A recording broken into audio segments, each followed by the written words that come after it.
2 Chronicles 12. Shishak attacks Jerusalem.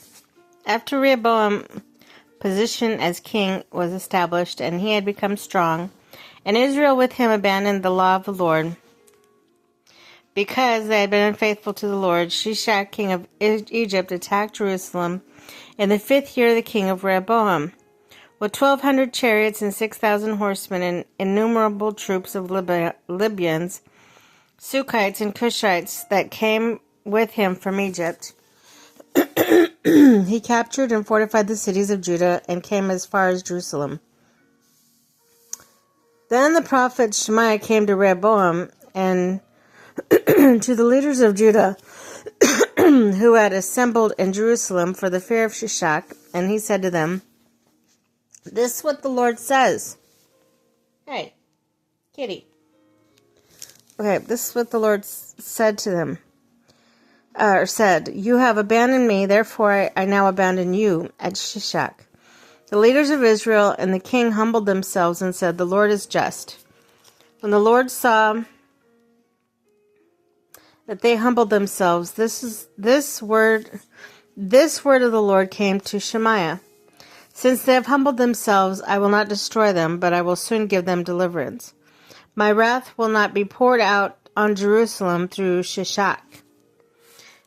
They will, however, become subject to him, so that they may learn the difference between serving me and serving the kings of other lands."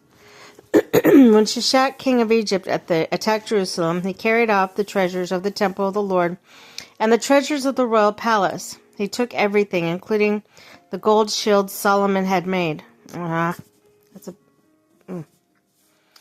So King Rehoboam made bronze shields to replace them and assigned these to the commanders of the guard on duty to the entrance of the royal palace.